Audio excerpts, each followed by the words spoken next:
State Bullpen. I'm John Mazzella. What's up, everybody? Yeah. Full house. Yeah. That's what I like to see. We're going to go over numbers, individual, agency, first-time writers, in-house numbers, and of course, questions. So questions, I really have not thought of a topic today because I think I've covered everything in the last few months. But I know stuff happens every day. I know things come about every day, and I know there's a few people in here that do have questions, so we'll definitely touch on that. So let's do the individual month-to-date numbers.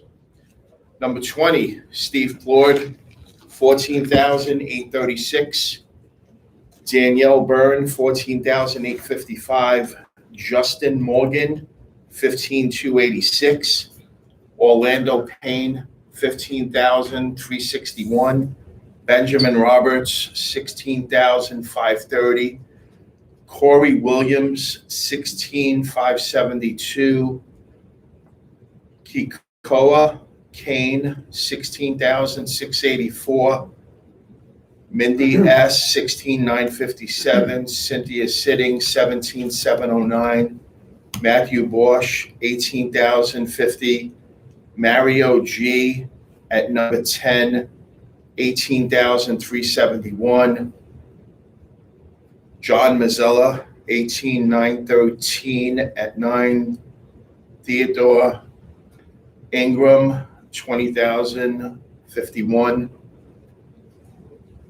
God, I gotta put my reading glasses on next time. No, I got it. I just can't believe how worse it's getting. I get yelled at from all my clients when I'm doing applications. Jose Rodriguez, 20,390. Wayne Carr, 20,898. Number 5, Michael H, 24,100. Number 4, Stephen G, 27,538.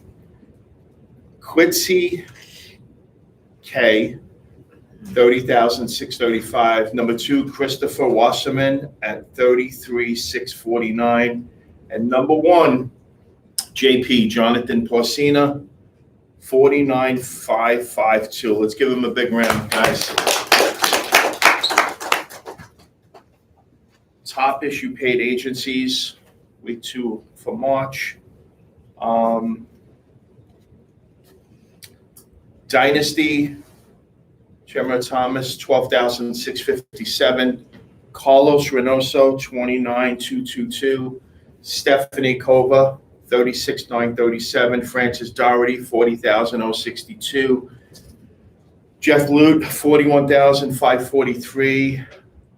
Alex L, 45, that's FFL Third Coast, 45,622. Danielle Byrne, FFL Legacy, 45,887. Danny Gonzalez, FFL The Future, 51,701. Jesse Pauley, FFL Avenue, 60,461. Michael Lower, Pay It Forward, 62,626. David Pyle, FFL Great Lakes, $63,006. Jonathan Porcina, FFL Loyalty, $67,488. Cindy Sitting, FFL Service Before Self, $89,95. Gabriel S, FFL The Way, $97,432. Jose G, FFL Momentum, $112,495. Carrie Joyner, FFL Humble Beginnings, $133,662. Mark Tarolia, $146,346. That's FFL The Chosen Ones. Number 6, Caliber Moros, FFL 320, $152,049. Stephen G, $187,298. That's FFL Health and Wealth. Wayne Carr, FFL Hidden Gems, $284,555. Rob Richmond, $363,872 for FFL Apex. Number 2, Brian Mendenhall, FFL Central, $514,693. And Ivan Fedorov, FFL Universe, $903,547 for week 2, March 2021. Total of 1.752. Wow, big round, everybody. And now first-time writers, congratulations to Robert W., John D., Javin S., Donald S., Raheem W., Teresa B., Amanda S., Lynette U., Jacob V., Jason Q., Melissa K., Didier N., Monty W., Nicola I., Emmanuel J., Mark V., George M., and Guillermo V. First-time writers. Good job, guys. And now the individual numbers for the week. In case you're here for the first time, these are the appointments of the people that said, yes, you could come to my house and give me information. This is how many people you actually sat with. These are the people that we closed, and this is the amount of applications that we've written. So Carlos Reynoso, 16 appointments, sat down with 12 people, closed 6, 14 applications. Good job there. Obviously what this means, he sat down with 6 people in those 6 houses. He probably wrote a husband and wife several times, wrote some children policies. Andy Garcia, 18 appointments, 18 appointments, 10 sits, 7 closes, 7,000. Carlos did 94.62. Andy G, 98.52. Juan M, 20 appointments, 14 sits, 9 and 9, 67.42. Stephen Ploy, 24, 12, 19, 7 closes, 9 applications, $9,045. John Mazzella, 17 appointments, 13 sits, 11 closes, 12 applications, $20,518. Aaron Goodwin, 23 appointments, 6 sits, 3 closes, 5 applications, $53.69. Good job, Aaron. Shanae, 15 appointments, 4 sits, and we'll go with that. Now, Aaron and Shanae, you guys are here every week for like the last 3-4 months religiously. 28 and 10, I mean, we got to work on. So, I know you've been asking a lot of questions. You ask questions. We got to tighten that up. I mean, you guys are here every week. As long as I remember, November, December. So let's just try to get to the bottom of that because, Aaron, the week you had, if we could push this up to 15, it's a $15,000 a week, but, definitely good job because this has actually been improving. Questions? Shanae, I know you got questions and you better ask me questions. Yeah. Well, let me ask you, but just put that off to the side. Let me ask you. See, this bothers me. It bothers me because I really like you and you grind it every week. You're here every Monday, 8 o'clock. I don't know what your Thursdays are like because I'm not here on Thursdays, but I know I'm here on Mondays and you're here. And you're here from beginning to end. So, if you're booking 15 appointments and you're only sitting with 4, we've spoke plenty of times on how to tighten that. And as far as the sitting down with 4 people and going 0 for 4, big deal. It happens, right? Mm-hmm. You don't do those numbers every week, but So I'll just say for this week, it was a lot of language barriers. I sat down with one person who was Korean, and he could really barely understand what I was trying to say, but then he was also a one-legger, so I didn't really go through with the whole appointment because his wife wasn't there. Kudos to you.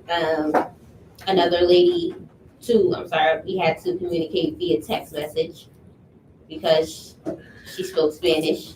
And then she claimed that she didn't know that that's why I was coming, but I had the translator already tell her why I was coming. So it was mostly a lot of. It was a lot. Well, it of wasn't quick only sex. mostly, Sinead. Well, no, okay, I'm sorry. 50% of the people you sat with didn't speak English 100%. Right. But if we bump that up to like 8 or 10, Right. you're in I a would have different had scenario. a better outcome. A lot of them, I will say, were quick sets. So I was trying to overbook them, and it just didn't really pan out. What do you mean overbook them?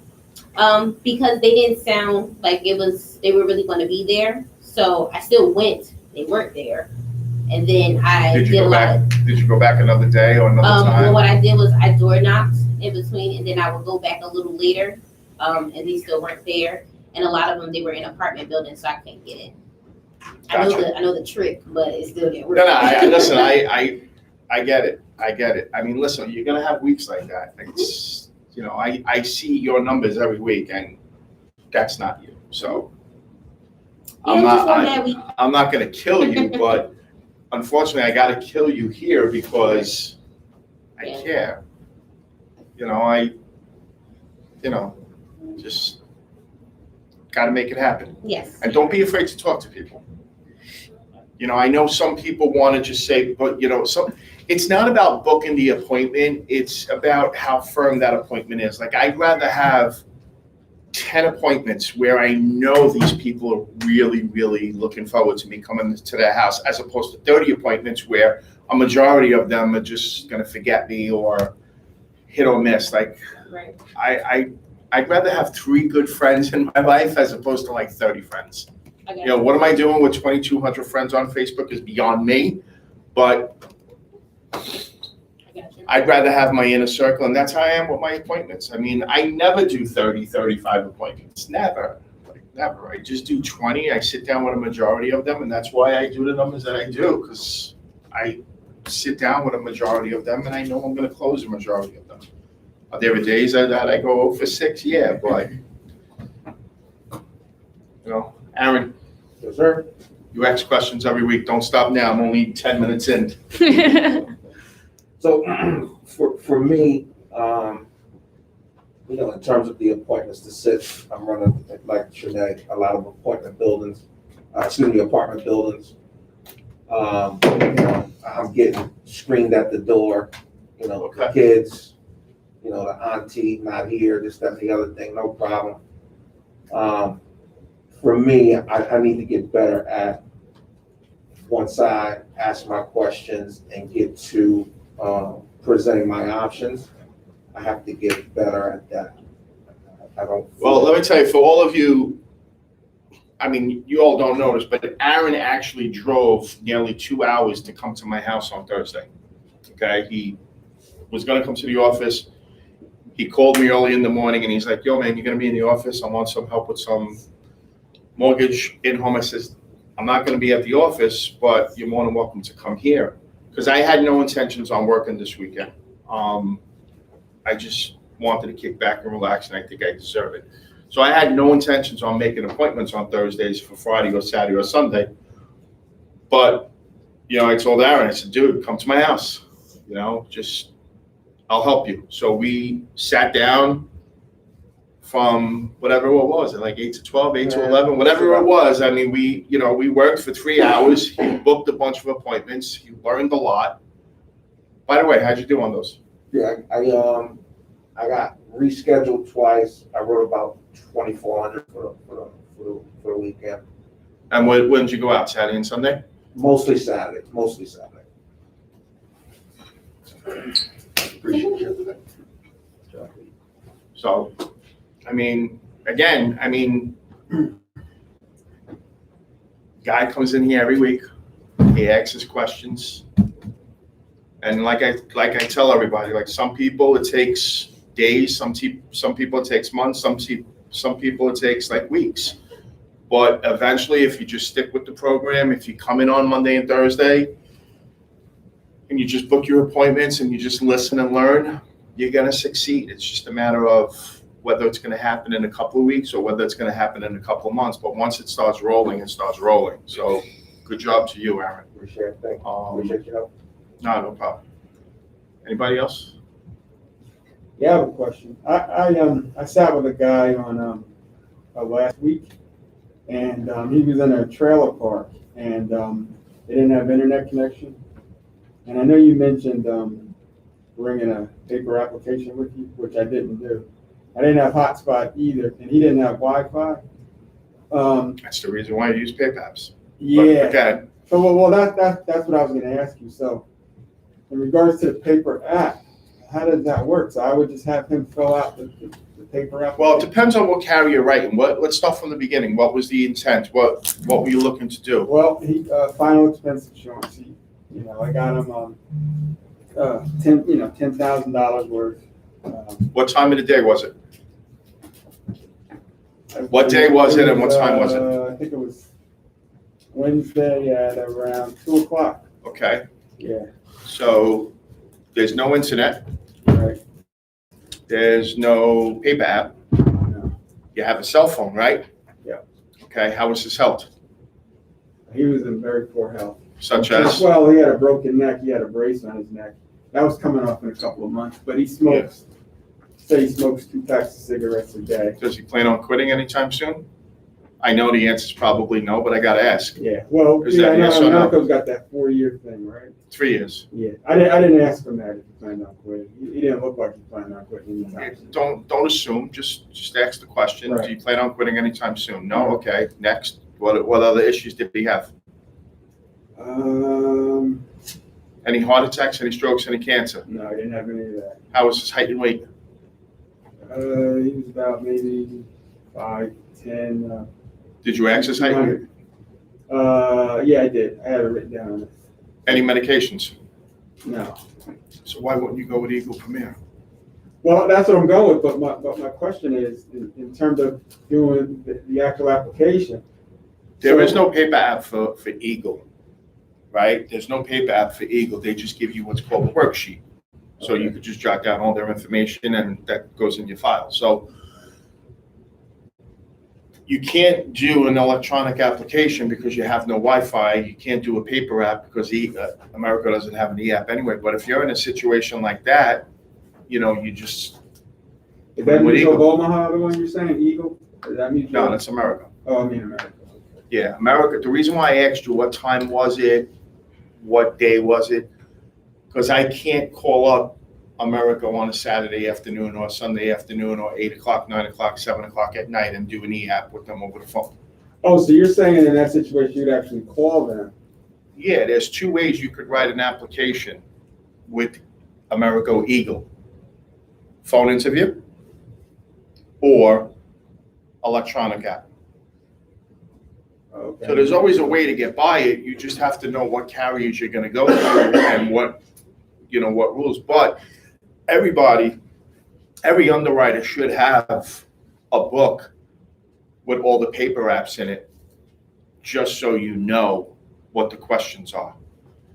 I'm trying to get somebody life insurance, who's 45 years old, had a heart attack 3 years ago. And, he lost his policy because he changed his banking information and nobody reached out to him to tell him that his policy was going to lapse. So now he's in a situation where I could only get him Mutual of Omaha, Aetna, and like maybe 2 other companies.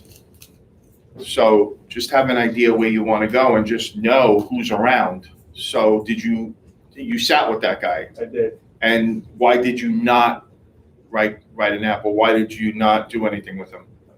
Because I didn't have internet connection, so I assumed that I was going to do the application. It's a terrible excuse. I get mad because it's like everybody should have paper apps in their bag. Yeah, I know. Like I said, you mentioned that. You can't depend on the internet. You can't depend on hotspot. Because hotspot, it's like, agents go out and, they're like, all right, do I have service here? Do I have service here? Do I have service here? Like, do I have service? It's like, I have agents that call me up I'm not mentioning any names, but you know who you are, like start the application in a house through hotspot, and they lose the hotspot because hotspot's only good for a couple of minutes.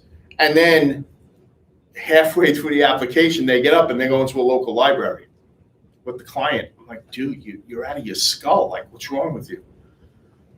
So, yeah, you gotta be more prepared. But there's one other thing too. He didn't have a checking account. He had that Social Security thing. Okay. So how does that work?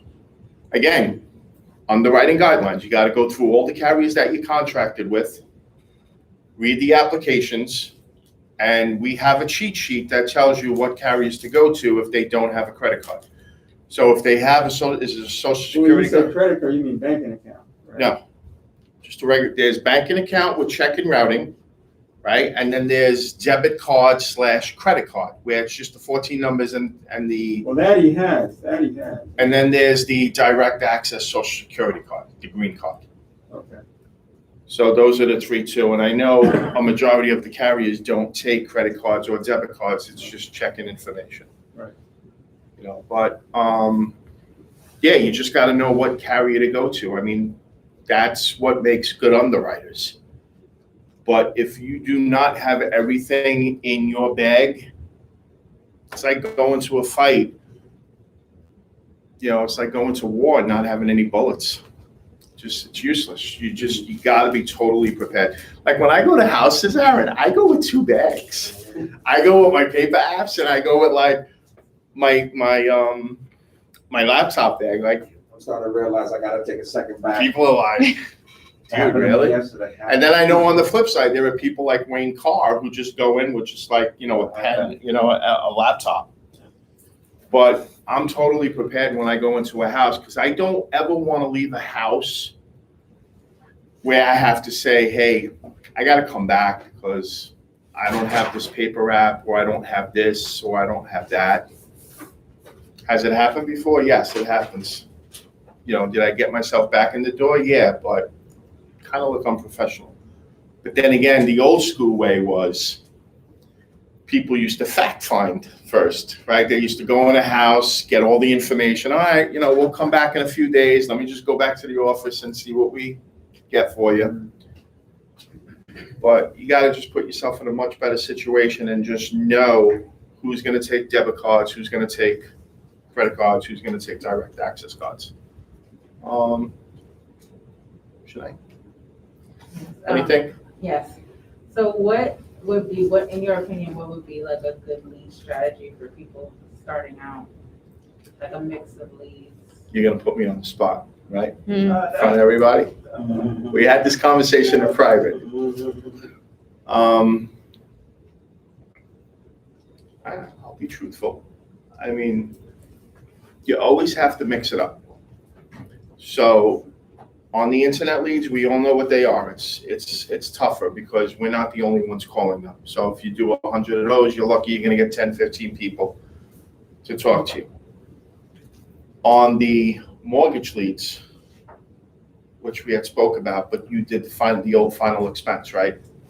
Yeah, on the older final expense, again, you're going to get people to listen to you, but they're not going to totally slam you. They're gonna be a little bit nicer because they're not getting as many calls. But then again, when you buy a lead that's 5 years old, you know, they're like, shit, hey, you're 5 years late.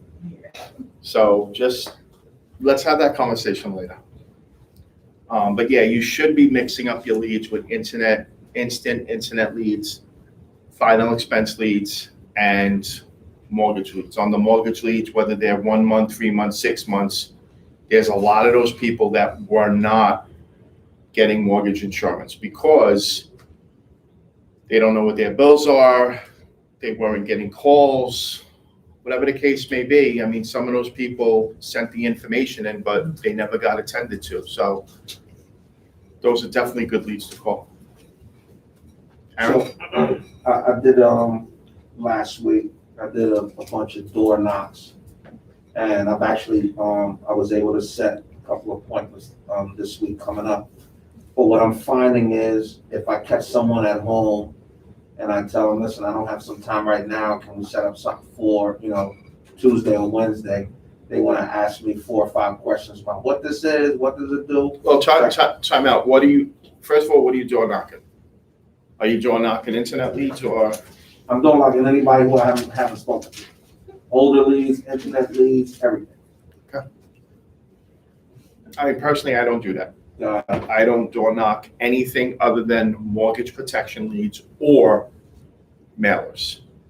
Like, Wow. you fill this out, that's your handwriting. We tried to reach you, but you, like a lot of other people, don't answer your phone. I got this information, I gotta get at you. So I only door knock mortgage leads and very rarely state benefit. Like, I don't even, just mainly, that's just me. And again, what I do is not wrong or right, because there's a million other people that door knock and have success. Again, that's on you. So, I'm not the older one. It was like 3 months old. It was from like November. of what? Instant internet? No, older mortgage lead. Okay. Right? This is you fill this out. And the lady wanted to pepper me with like 6, 7 different questions. And all I kept saying was, that's why I stopped by, so I can set some time up so we can go Right. over everything. And I didn't want to just blow out. Okay. But it seemed like she was trying to scream me like, do I really want to even have this? So when you knock on the door, it's, hey, my name is Aaron. You sent this information, like, this is my insurance license. Mhm. This is what you sent back. We've been trying to get in touch with you. I'm a field underwriter for the state of New Jersey. We've been trying to reach you for some time, but you, like a lot of people, don't answer your phones. I was in the area. I got this information for you. Is there a few minutes where, do you have a few minutes where we could discuss this now? If she says, it's either gonna go yes or no, but whichever way it does go, if it goes yes, then just get in that house and just treat it like any other appointment. Right. And if it's no, just say, all right, is there a better, I'm in the area till about 6, 7 o'clock. All I need is like 15 minutes. Is there a better time for me to come back? And then she obviously knows what it's for, so that wasn't one of her questions, right? No, I think I remember, this is you, right, Rose? This is you? Yes, got it. What were you thinking about when you sent it in? And then she's asking me, well, is it insurance? Is it life insurance? You know what I mean? Trying to screen me to see Right. if she wants to set the appointment up for next week. Yeah, this is in the event that you pass away, you may be eligible to have us take care of your loan, or if you become disabled. Okay, it says it right there. You got like 7 of these in the mail, because I just bought a house and I'm up to 12. So they got like 5, 7, they got a whole bunch of them. So they know, what it is. Did you fill it out because you just didn't know what it was? Or did you fill it out because you were truly looking for insurance? Yes, it is life insurance, but it's mortgage insurance. Right. The difference between life and mortgage is there are more bells and whistles that go with mortgage. I could come in now and dissect it and give you all the time and answer any questions that you have, or I could come back. I don't want to do the interview out here because I don't know who's listening. Whatever. Okay. Anybody? Maria, what time we got? You are at 1:30. All right, let's, I have a quick question for you for in-home. yeah. Can you break down how you, I guess, introduce it? Well, when you're first sitting down with the couple, I know you build rapport for like a few minutes or whatever, but how do you set the structure to let them know? What are we doing? Final expense or mortgage? You can do final expenses, fine. Alright. How do you set the stage to let them know that you are going to be putting the application in today, not giving them time to think about it? Obviously, when I go in the house, with mortgage and final expense, it's a little different because with final expense, you don't have the handwritten mailers that they send back most of the times. But if it's the state regulated program, then it's a mailer that they sent back. Mhm. So my question to you, Shanae, is, after I do the little rapport and, this is my driver's license, this is my state license. They both look at it. And then I show them the card that they filled out, the state regulated life insurance program card. And now this is you, right? Yes. So which one of you two filled this out? Was it you or you? I did. You? Mhm. Okay. Why did you fill this out? Because he works all the time, and if he gets sick, I need some money. Okay. Sick as in a heart attack or sick as in death? I think death probably will come quicker. So in the event that he passed away, you want to make sure you're left with something. Yes. Okay. All right. And that's the answer you're truly looking for. Not, I just sent this back. So Shanae, so in the event that he passed away, you want to make sure you're taken care of. Mm-hmm. Okay. So you've thought about this, right? This is what you want to do. You thought about being protected. Yes. So that right there takes care of I want to think about it 20 minutes from now. Mm-hmm. So I don't want them here. I don't want to hear, I want to think about it. Like, you're not thinking about it. Okay. So that takes care of that objective. Now we got 2 or 3 more to go with. Mm-hmm. We got the, I don't have money objective, or I want to think about it. There's maybe like 1 or 2 other major ones. But right after that, I take their information and I say, do you plan on being cremated or buried? And if it's whatever it is, I don't care. I'm just trying to establish the baseline for what's going to come. And then I just tell them straight out, usually forget mortgage, I'll do final expense. So what I'm going to do, Mary, Shanae, I'm just going to ask you a few health questions. Are we doing this for both of you, or just you, or just him? Just him? Just him. Okay. So I'm going to ask him some health questions. I'm going to ask you some health questions, and then I'll let you know what you qualify for, and you let me know which way you want to go. We'll fill out an application, and we'll see if we could get you insurance. By 20 minutes, by the time I leave here, we're either going to have a policy, assuming that we do everything on the computer.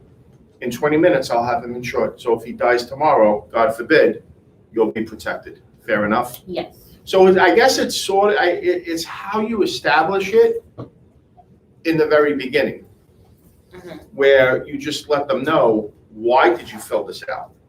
Well, if he passes away, I want to be taken care of. So they just did a majority of the sale for you. Now you just have to find something that's going to not have them decline. You got to find something that they'll qualify for. If I have an older mortgage lead with husband and wife, are you asking the very same question? Are we doing this for both of you, or are we doing Yes. this for just one? Yes, for both. Yeah. And usually what I'll get is, yeah, we'd like to do it for both, but it depends on the cost. And then what I'll do is I'll break down, I did this last week, and the girl got so mad at me, she threw me out of her house. Yeah, I'll share this. Why not? I go on an appointment, and it's a young couple who I really hate going. I hate going on young mortgage leads because I think that a majority of them just waste my time.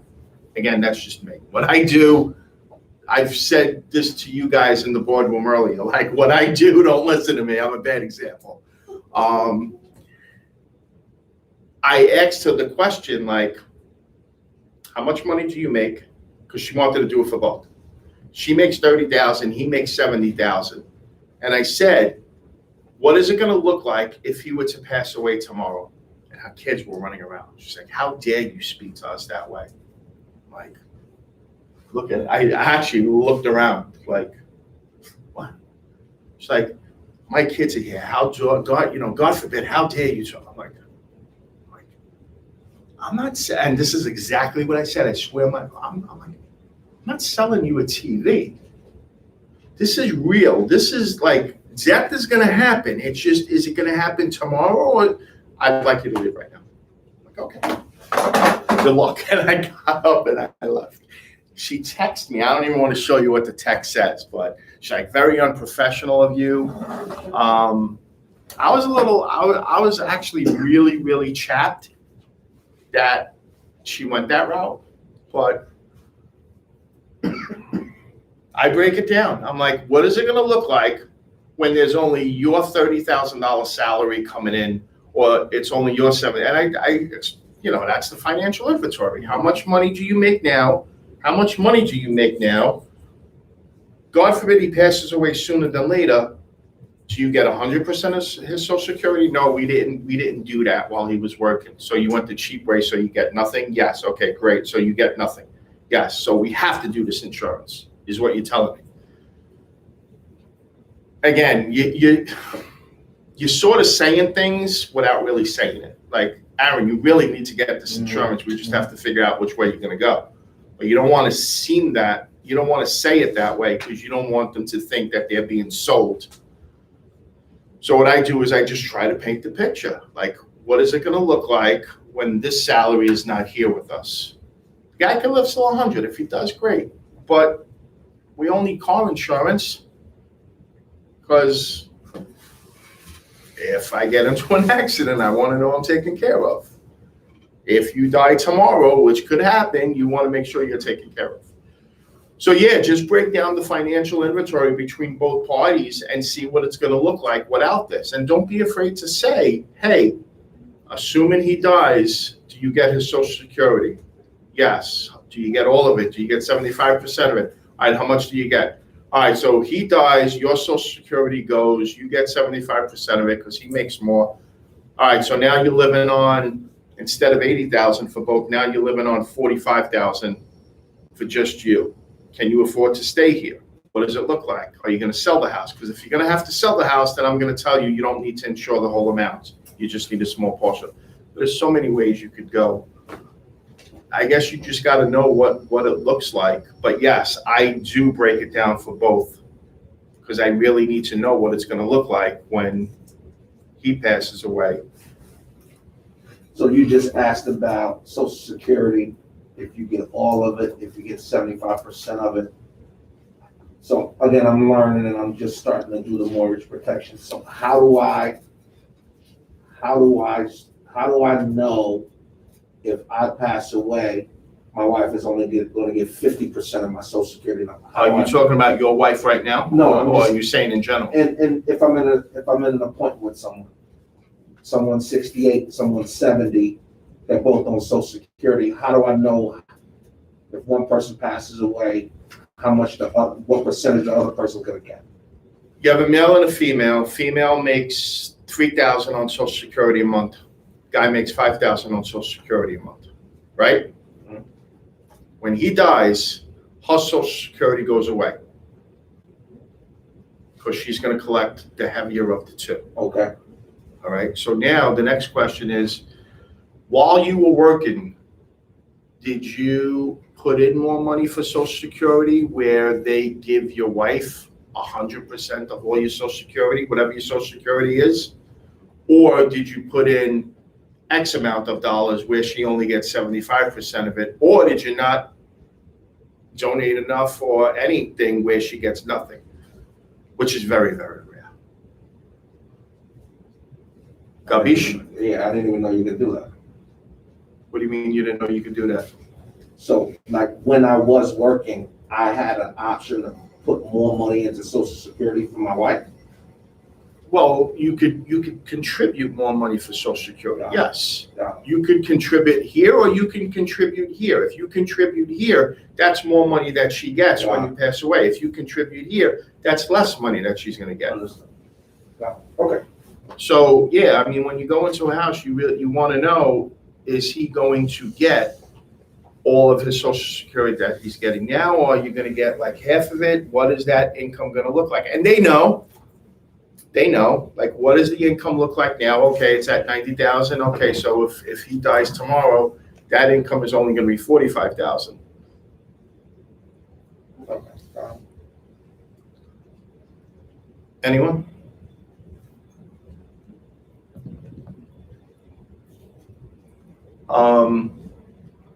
Another thing I want to talk about, and I'll leave you off on this, is it's so important to be a good underwriter. I wasn't going to go here, but I got to go here. somebody had put a post on Serve the People over the weekend or last week, like, hey, I got this scenario. Oh, it was Steve Plaud's post. Like, I got an 81-year-old who has dementia. Does anybody have any ideas? Like, there were so many people that were just like throwing companies out there. Like, somebody actually said America, like Eagle. And then a lot of people were saying AIG, like AIG is till 80. Like, don't just submit an application just to submit an application, because if you submit in too many bad applications, the carrier's they're gonna frown. You don't want to put too much bad. You don't want to put any bad business in. But like writing 10 apps and just putting in apps and 5 of them get declined, that's not cool. When I submit an application and I get a decline, like it pisses me off. I'm like, all right, what did I overlook? And 9 out of 10 times when I get a decline, it's because somebody forgot to tell me that they've been diagnosed with COPD and they're getting treated every month. Like, dude, how do you not tell me that? I forgot. Like, it's like my son telling me I forgot to do my math homework. Like, come on. So anyway, the point I'm trying to make is just know your products. If you're just licensed, if you're just getting licensed and you just have 2 carriers under your belt, know what their products are. Know the differences between them and them. Know that if you had a heart attack 13, 14 months ago, I could write an application with Eagle, but I can't do it with Moon. Know that if somebody is 5'6", 370 pounds, like, know that you gotta write them with Aetna. I mean, it just mind boggles me how all these people were like, yeah, AIG or this and this. And of course I had to put my 2 cents in and just, but I will applaud Steve for what he did. Instead of walking out of there empty-handed, he actually wrote a policy on the child, however old the child was, 30, 40, 50. And he wrote a MU, indexed universal life policy, in hopes that it would create enough cash value for when the parent dies, there'll be enough cash value to take out and bury the parent. So that was actually pretty smart. That's all I have. I mean, anybody else? Any last minute questions? Who's that? Yes. So in your in-home, when you finish with the financial inventory, do you run like 3 quotes? Do you do it that way? You said 3 quotes? Yeah. Yes, for final expense? Yeah, either. Yeah, for final expense, I'll give them what they qualify for. Like if they're getting cremated, it depends. I mean, yes, to answer your question, yes, 3 quotes. But what I do sometimes, because it's all reverse psychology, if I know they don't have a lot of money and I know they're being cremated, I'll show them a $5,000 plan that's like $25, $30 a month. Like I won't even give them the other options. I'll just say, here, $5,000, it's $26 a month. Oh, how much is $10,000? That's what I get 8, 9 out of 10 times. Oh, how much is more? And then I'll give them, okay, this is what you qualify for, $30,000. That's how much $10,000 is, and this is how much $20,000 is.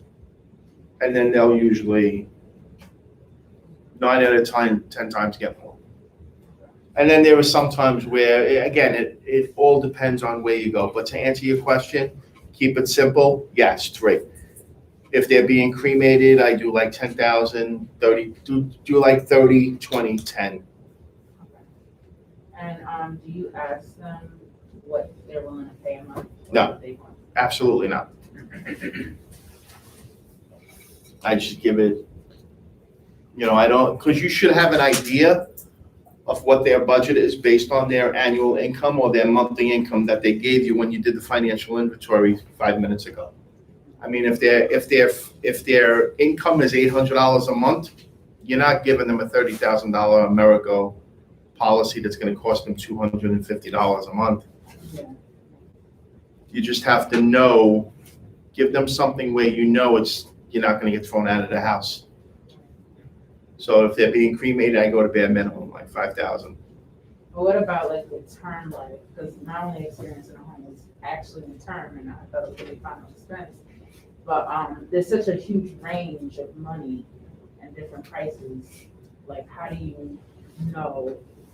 Like, I ended up asking that question. Like, you know, what are you willing to pay per month? Because I didn't even know where to start. Like, with what they want. They just was like, I want as much as I possibly can get. Right, everybody wants $1 million worth of insurance for $20. Like everybody wants to drive an Audi 8 and, you know, pay $100, you know, a month on a lease. But that's why it's a bad question to ask them, because they're always going to tell you, yeah, I want to pay $50 a month. So the question is, what are you using this insurance for? What's your goal? What are you looking to accomplish? You know, if you're looking for term insurance, what are you looking to accomplish? How many kids do you have? Are the kids under 18 where you're trying to protect them?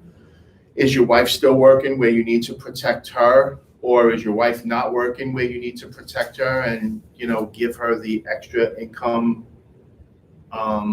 Is she gonna have to sell that? Like, there's so many questions that are attached to this, and that's what you wanna go into a house thinking. You wanna ask as many questions as you can. You wanna understand, like, what is your ultimate goal, Shanae? Is it, what is it? Is it the mortgage? Let's start there. How much do you owe on your house? 100, 200, 500? Like, what do you owe on the house? And then start from there, and they'll tell you what their mortgage is. That's on the internet leads where you have no information on them. You don't know what you're getting yourself into. So when people say, yeah, you know, I want a lot of insurance for a little, okay, great. You know, the best way to do that is fully underwritten by having them do blood and urine, but that's not an option. That's only an option when you are getting ready to leave that house because they said no to you 5 times. And I'll direct that. So if I gave somebody an option, here, I could get you $249,000 worth of life insurance, or a $300,000 policy, or $500,000 policy with no blood and urine. You know, I give them a couple options. Like, all right, you owe 200 on your house, show them 250, 200, and 150, just like mortgage insurance. If they say, no, that's too much, you know, you just try to break it down. And what I do is on my mortgage appointments, I'm going to probably get yelled at for saying this, but just know there's a reason why we deal with so many carriers, because they have so many different products. So when I go into a home and I'm doing like a mortgage protection lead and it's mortgage insurance, and I say, hey, 25 years, $300 a month. If you die in 25 years, she gets $300,000. If you outlive it, you get all your money back. If they say no, no, no, I'll just say, all right, I'll like close all my books, and then I'll just pack my bags, and then I'll just say, by the way, Aaron, I mean, do you mind doing blood and urine? Assuming that, you know, they'll qualify for that. Like, do you mind doing blood and urine? And we're like, no, not at all. I'm like, well, you know what? Let me think of something. And then I'll go to like term answers, and I'll show them like a $250,000 policy for like $120. But you got to do blood and urine, and that price could range based on your blood and urine. So if you want, we'll fill out an application for that. I'll have a nurse come in, do blood and urine, and in 2-3 weeks we'll have it. But that is like the fun that you don't do that on your first no or your second no. You do that like at the very, very end. So rather than having nothing in your hand, and it's worked for me. But again, I know I shouldn't have said that because I know I'm going to get yelled at. But again, that's the last resort. I mean, rather than you walking out of a house with nothing, know what the products are. Just know what you have in your pocket. Because if somebody doesn't want to pay $200-$300 for $100,000-$200,000 worth of insurance, and you know you have Mutual of Omaha term answers in your back pocket, and they got to do blood and urine, would you rather just get that application or walk out and do nothing? Because when you walk out of that house not serving them, you know, there's a revolving door. The next guy's going to come in and be more creative than you and help that person. So we have it, utilize it. Anybody? Great job. Thank you. No questions online?